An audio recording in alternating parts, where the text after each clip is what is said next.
Hi all, നമ്മളിന്ന് സംസാരിക്കാൻ പോകുന്ന ടോപ്പിക്ക് പ്രസവാനന്തരം സ്ത്രീകളിൽ കാണുന്ന മാനസികമായ ബുദ്ധിമുട്ടുകളെ കുറിച്ചാണ്. അതിനകത്ത് മെയിനായിട്ട് നമ്മൾ പറയുന്നത് 3 ടൈപ്പായിട്ടാണ്.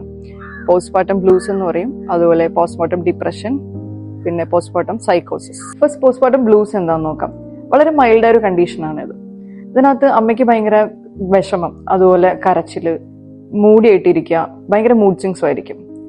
ഈ കണ്ടീഷൻ ഒരു 2 to 3 വീക്സ് കൊണ്ട് മാറാവുന്ന കണ്ടീഷനേ ഉള്ളൂ. Next postmortem depression. അത് ഇച്ചിരി കൂടെ സിവിയർ ആയ ഒരു കണ്ടീഷനാണ്. അതിനകത്ത് അമ്മയ്ക്ക് ഒറ്റയ്ക്ക് ഇരിക്കാൻ തോന്നുക, അതുപോലെ ഭയങ്കര വിഷമമായിരിക്കും, ഭയങ്കര മൂടിയായിട്ടായിരിക്കും, അതുപോലെ ഭക്ഷണം ഒന്നും കഴിക്കാൻ തോന്നില്ല, പിന്നെ നമുക്ക് കൊച്ചിനെ വരെ നോക്കാനൊരു ഇൻട്രസ്റ്റോ അങ്ങനെയൊന്നും ഉണ്ടാവില്ല. സോ ഈ ഒരു കണ്ടീഷനിൽ നമുക്കൊരു പ്രൊഫഷണൽ ഹെൽപ്പൊക്കെ ആവശ്യമായിരിക്കും. നെക്സ്റ്റ് പോസ്റ്റ്മോർട്ടം സൈക്കോസിസ്. ഇത് ഇച്ചിരി ഒരു വയലന്റ് ആയ കണ്ടീഷനാണ്.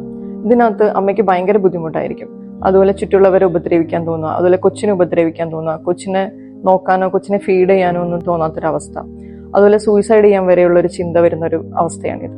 ഇനി റീസൺസ് എന്തൊക്കെയാണെന്ന് നോക്കാം. ഫസ്റ്റ് ആയിട്ട് പറയുന്നത് നമ്മളെ പ്രഗ്നൻസി ടൈമിൽ ഉണ്ടാകുന്ന ഹോർമോൺസിന്റെ പെട്ടെന്ന് ഉണ്ടാകുന്ന ഒരു താഴ്ചയാണ്. പിന്നെ പറയുന്നത് ഹെറിഡിറ്ററി ആയിട്ട് വരാം, അതുപോലെ ഫാമിലി മെമ്പേഴ്സിന്റെ, അതുപോലെ ഹസ്ബൻഡിന്റെ, ഫാമിലി മെമ്പേഴ്സിന്റെ, റിലേറ്റീവ്സിന്റെ ഒക്കെ ഒരു സപ്പോർട്ടില്ലായ്മ ഇതിനൊരു കാരണമാണ്. സോ നമ്മൾ ഇത്രയും മനസ്സിലാക്കേണ്ടതുള്ളൂ, പ്രസവശേഷമുള്ള ഓരോ അവസ്ഥയും ഓരോ വ്യക്തികൾക്കും ഡിഫറെന്റ് ആണ്.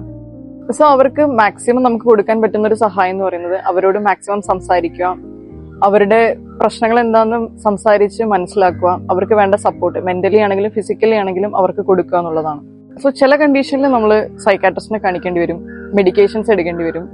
ചിലതിൽ നമുക്ക് കൗൺസിലിംഗ് കൊണ്ടോ അല്ലെങ്കിൽ ഒരു ബിഹേവിയറൽ തെറാപ്പി കൊണ്ടോ ഒക്കെ മാറ്റാവുന്നതേ ഉള്ളൂ. അപ്പൊ എനിക്ക് ഇത്രേ പറയാനുള്ളൂ, നമ്മളെ എല്ലാ അമ്മമാരെയും പറ്റുന്ന പോലെ കെയർ ചെയ്യുക, അവർക്ക് മെന്റലി സപ്പോർട്ട് കൊടുക്കുക എന്നുള്ളതാണ്.